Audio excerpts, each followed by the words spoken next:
Male saddle-billed stork are going to have brown eyes, whereas the female saddle-billed stork have more of a bright yellow eye coloring.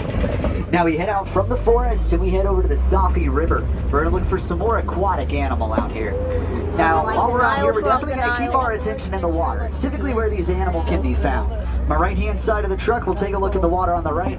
My left-hand side of the truck, no worries. We'll see a few more on the left just a moment after that. Now, we look right away for hippopotamus. They are typically found underwater as they can hold their breath for around 8 minutes at a time. Now, hippopotamus are a massive animal. They grow up to be 5,500 pounds on average. However, can still outrun a human on land. Now, a group of hippopotamus is going to be known as a bloat. As they can swim, they typically get to wherever they're going, walking along the bottom of the water. In my opinion, when they do so, I think they look like large moving rocks down there. Now, I'm pretty sure I heard somebody say baby hippo. She is swimming around over here, it looks like, so let's see if we can get a nice view of her. She just went... Nope, that's not her. Oh, there she is. She's got her head out of the water there. Now, she was born just under a year ago right here in the Safi River. A baby weighs in around 80 pounds right at birth, whereas a full-grown adult eats about 80 pounds of food in one day. Now, these animals can swim, but they typically get to wherever they're going, walking along the bottom of the water. Now, in my opinion, when they do so, I think they look like large moving rocks down there. All right, we're going to cross the bridge up ahead of us. As we do so, keep your attention on the left. Now, Nile crocodile, they grow anywhere from 16 to 20 feet in length. They average in at around 500 pounds apiece. Nile crocodile eat about half of that body weight in one meal. Using the jaws they have powerful enough to crush through almost anything, they're actually going to hunt animals the second biggest crocodile. larger than themselves, even though they only eat once every few weeks That's the second out there in biggest the wild. crocodile. We head out from the Safi River, we head over to my favorite part of the reserve. It's called the Savannah. Now the Savannah is going to be home to animals such as giraffe, elephant, white rhinoceros. Now if we're lucky, we might even get to see a lion or a cheetah out here. My favorite part of the Savannah is going to be how animals, just by living their everyday lives, will end up helping each other out in some pretty cool ways, which we'll talk more about a bit later on. Over here on the right, the baobab tree gets to be its massive size, living for thousands of years. They store tens of thousands of gallons of water in their trunks. That's enough to fill an average-sized swimming pool at home. It gives them the nickname of the tree of life. Now, as they do remain leafless around 9 months of the year, it's why they're also going to be commonly referred to as the upside-down tree. We head into the Savannah, home to those animals I mentioned a moment ago, as well as many, many more. Now we're looking for Zebra. Looks like the zebra down here on the right. Now with the zebra, they are Hartman's Mountain zebra, unique from any other type of zebra. They have an extra flap of skin on their neck, and it's called a dewlap. It helps them regulate their body temperatures in the wild. My favorite part about them, their striping patterns. They're as unique to them as our fingerprints are to us. It's how they tell each other apart as they memorize each other's stripes like a barcode scanner, which they do from a fairly young age. They reach speeds up to 40 miles per hour when they run, and in self-defense, they do pretty well for themselves. They have a hind kick powerful enough to break a lion's jaw. The cattle here, these are Ankole cattle. They have horns on their heads that grow anywhere from 3 to 4 feet in length each. Their horns are large, however hollow, containing a honeycomb texture on the inside of the horns, which blood vessels run through. Now, warmer blood stays up at the top of the horns. With assistance from the wind, that cooler blood runs back down into the body, working like an air conditioning unit for the animal. You'll see these different coloration on the cattle, which farmer in Africa breed different coloration of cattle to see what coloring and what markings their offspring will have. Speaking of those farmers, they refer to the cattle as signs of wealth. It said the more cattle you have on your land, well, the more wealthy that you do appear to be. Now, I don't see any movement going on the left. Hyenas? Oh, they're in the watering hole? Yeah, it's a little difficult from here. Now, the hyena, they are spotted hyena. They will eat about a third of their body weight in one meal. They are going to be one of the fewer animals that can successfully digest bones. Do you remember I need everyone fully seated? Oh, Safari. Won't get it from Now, spotted hyenas, they live in what's known as a matriarchal society. I didn't get it. The highest ranked hyena is going to be the highest ranking female of the group. Way far back there are sable antelope. They have horns on their heads that they will use to deter predators such as lions from jumping on their backs. Now on either side of the truck coming up here, we're going to find some termite mounds. They are made of dirt, saliva, and dung. They harden out in the heat of the savannah. They get to be so hard an elephant will scratch their backs on them without them breaking. Elephant will do just that. They rub up against them, wear them down to smaller sizes. Now once they reach smaller sizes, antelope will be able to hop on top of them. They take a look out for predator out there in the wild. I like this. Are those wildebeest? I think so. Alright, now as we continue moving through the savannah here, another look at the cattle with those zebra again. Now up ahead of us there are some wildebeest up there. Now wildebeest, they have the largest migrational pattern of any of the animal out here. The average migration of wildebeest consists of around 1.5 million wildebeest. When they migrate, they create a cloud of dust. It's large enough that it can actually be seen from the International Space Station. These animals are also known as the GNU, spelled G-N-U, for the sound in which they make. Wildebeest, I've never seen one. Now above the wildebeest, you're going to see that small tan antelope up there. That is called a springbok, getting its name from their incredible jumping abilities. Springbok can jump up to 6 feet in the air standing. With a running start, it can jump across around 13 to 18 feet in length. Now speaking of standing, one animal that does everything standing is going to be the giraffe. They will eat, drink, sleep, they even give birth standing up. Now as a giraffe does give birth standing up, the introduction into the world for a giraffe is a 6-foot drop into the world right at birth. Now as they sleep standing up, a giraffe will sleep for 20 whole minutes a day, not all at one time. They take 2 to 3 minute power naps periodically throughout the day, as most of the day of the giraffe consists of eating, as they eat for right around 21.5 hours of the day. They have those long tongues, just like the okapi we saw earlier, but they also have really long strides, and they can actually reach speeds up to 30 miles per hour when they run. Now we are going to head over by one of the watering holes out here. Great gathering spot for these animals. Now the knocked over tree here makes me think a larger animal has passed through here at a point in time. So I want to see if we can find the bulldozer of the savannah, and there he is back there, the African elephant. Out of the wild, they have been poached for their tusks made of ivory. Poachers would sell the tusks out on the black market. Thanks to many conservation efforts and many people becoming more aware of the problem, the number of these animals have been improving and increasing. Now I want to see if we can get a better look at the elephant, but if we can't get a better look at this elephant, there should be a few more a little bit later on. Now one thing that we're going to look for, we're going to see if we can find any more elephant over here as well. Now you'll either find elephant by themselves or in a larger herd. Well, we got our rear view. Now, this elephant's by itself, and when you can find an elephant by itself, it's safe to assume that you're looking at a male.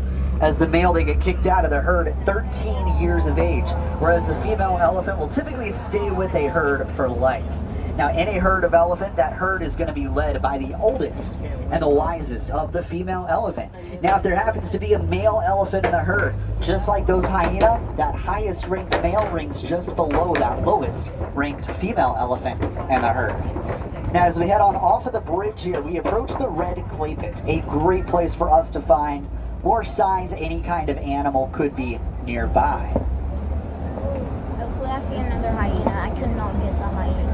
I can send you. Alright, now on the ground, there are some footprints on the ground. That's a fairly good sign for us. And over on the right, those are tusk marks in the clay. Now, elephant come by and they scrape off the clay with their tusks. They eat the clay, giving them vitamins and minerals. So here's going to be a great place to look out for more African elephant. Now, one of the most impressive features about these animals are their trunks. That is for the many purposes in which they use them for. Elephant will use their trunks to pick up items as small as a quarter up off of the ground. They also use their trunks to pull down trees and branches, assist with eating and drinking, throwing dirt and water on their backs. Now, if an elephant is fully submerged under water, well, they can stick their trunks out of the water using them just like a snorkel. Now, I did see a few elephants. They looked way far back there. So we'll see if we can get a view of them, but Maybe not. Now, when you do think of a larger animal like an elephant, you'd probably think of a really large baby, which is definitely the case. For humans, the average pregnancy is 9 months. For elephant, the average pregnancy is 23 months, just shy of 2 years. Now, a baby elephant is going to be born weighing in right around 350 pounds right at birth. We approach now what is known as a flamboyance, the name of a group of flamingo. Now these are greater flamingo. They do get their pink coloring from the diet of shrimp that they eat. As if you can see, he's waiting for the little ducks to go out of the road.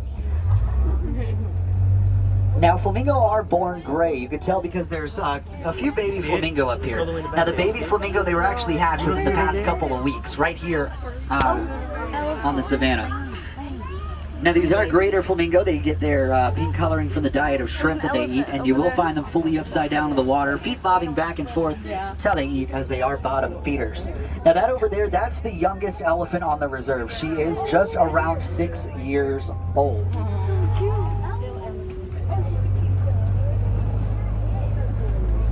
Well, as we pass by the flamingos, let's head over to the mud pit, see if we can find any animal that roll around in the mud.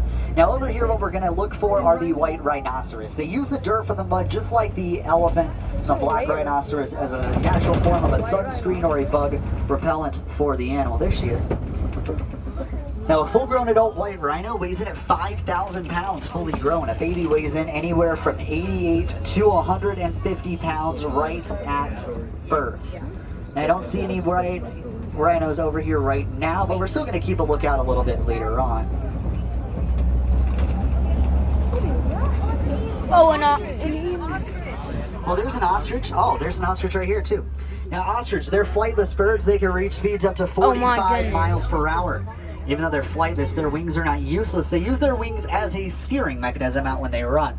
Now, the ostrich is a little bit more gray than black.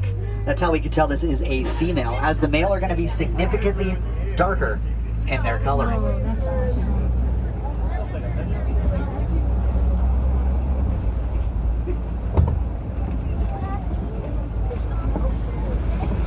Well, the ostrich are fast. Let's talk about the fastest land mammal, the cheetah.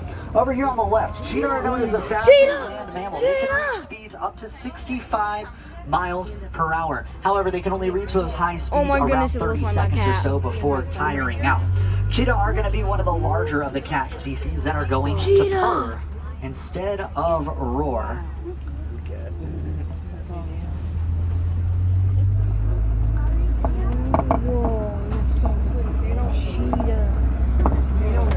Now, cheetah have another vocalization. It's more of a chirping sound, and when they do that sound, it can be heard from over a mile away. But we are going to head over to the Gobi Rocks now, a great place to find animal who overlook the savannah. Now, when an animal overlooks the savannah, they look for any kind of danger or any kind of predator that may be nearby.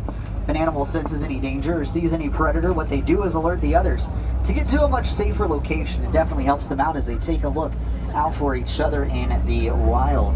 What we can usually look for up here are the lion. They remain inactive around 16 to 20 hours of the day.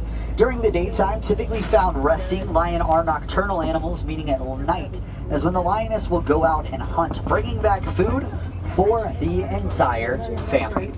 Now, straight ahead of us on the hill there is a bontebok. You can see his head up there. Now, the bontebok were hunted nearly to extinction in the wild. At a point in time, there was only 17 of these animals left in the world. You can only find them now on reserves such as this one. Yeah, it's going to be baby rhino back there hanging out with mom. Hopefully we'll get her better view just around the corner here.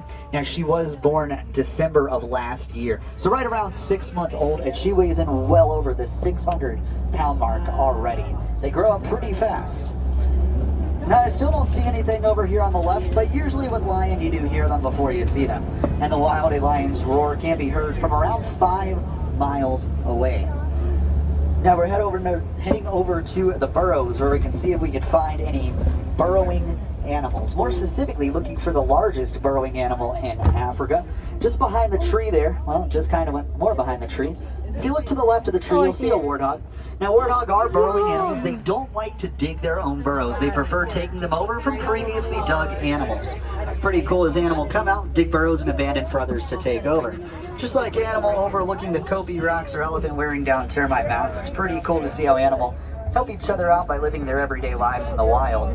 Get ready, because here's a beautiful view of this baby rhino over here on the right.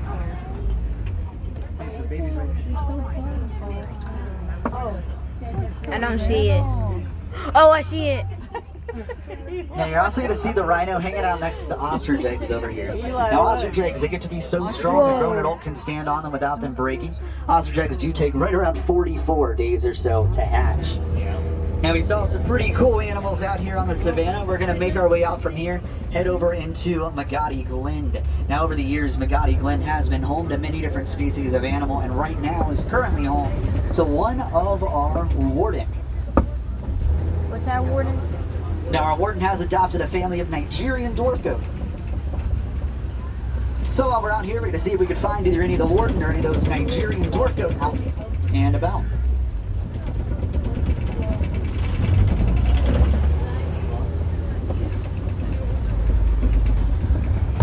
Alright, so you can see the Nigerian dwarf goat out here.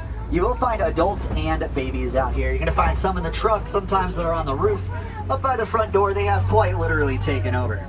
Now these animals, they are used widely around the world as dairy goats. So if you've ever had any kind of a goat milk or a goat cheese, well, it actually could have came from a Nigerian dwarf goat.